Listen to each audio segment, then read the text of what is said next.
চট্টগ্রাম বিশ্ববিদ্যালয়ের কেন্দ্রীয় ছাত্র সংসদ চাকসু এবং হল সংসদ নির্বাচনের বিষয়ে সর্বশেষ খবর জানাতে আমাদের সাথে যুক্ত হচ্ছেন সহকর্মী মাহফুজ শুভ্র। মাহফুজ শুভ্র, আমরা আপনার প্রতিবেদনটি দেখছিলাম, তো সাময়িকভাবে আমরা যেটি দেখছি প্রার্থীদের চূড়ান্ত তালিকা প্রকাশের পর আজকে আসলে ক্যাম্পাসের ছাত্রদের প্রতিক্রিয়া কেমন এবং তালিকা নিয়ে তারা কি বলছেন?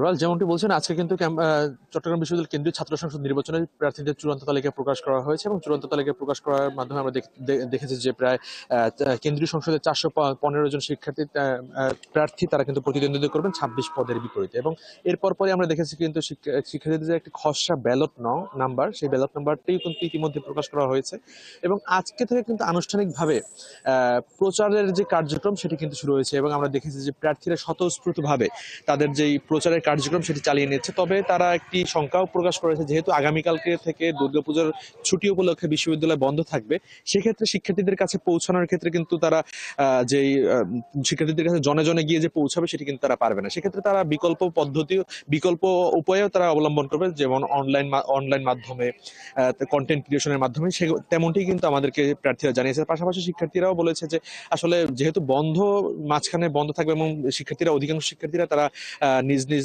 বাড়িতে যাবে, সেক্ষেত্রে কিন্তু প্রচারের ক্ষেত্রে প্রার্থীরা কিছুটা বেগ পেতে হবে এবং পাশাপাশি প্রার্থীদের এই যে আসলে দুর্গাপূজা ছুটি উপলক্ষে যেই বেগ পেতে হচ্ছে, এই জন্যই কিন্তু নির্বাচন 12 তারিখ থেকে আগামী। মাহফুজ শুভ্র, আপনি খবর রাখতে থাকুন।